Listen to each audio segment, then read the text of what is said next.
یہ کوئی سیاست کے لیے کوئی تحریک نہیں ہے، یہ کوئی ذاتی مفادات کے لیے نہیں ہے، کوئی گورنمنٹ گرانے یا لانے کے لیے نہیں ہے، یہ ملک کو حقیقی طور پہ آزاد کرنے کے لیے۔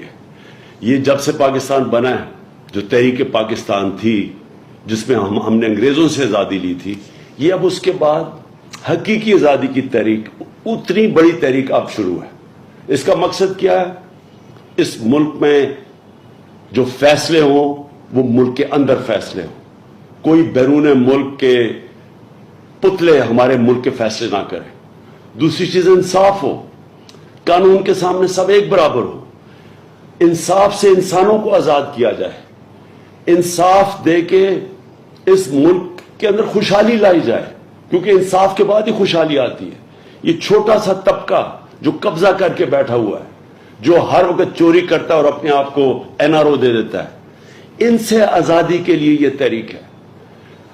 انشاءاللہ یہ تحریک چلے گی، یہ تب تک نہیں رکے گی جب تک ہم اس ملک کو حقیقی طور پہ آزاد نہیں کرتے، اور وہ تب ہوگا جب ایک عوام فیصلہ کرے گی صاف اور شفاف الیکشن سے کہ کس کو اس ملک کی قیادت کرنی چاہیے۔ یہ نہیں کہ کوئی باہر سے سازش ہو اور اندر یہاں بیٹھے ہوئے غدار ان کے ساتھ مل کے حکومت گرا کے اور پتلے اوپر بٹھا دیں۔ ہم وہ ملک چاہتے ہیں جو قائد اعظم نے جس کی جدوجہد کی، ہم وہ ملک چاہتے ہیں جو علامہ اقبال کی خواب تھی۔ پاکستان زندہ باد۔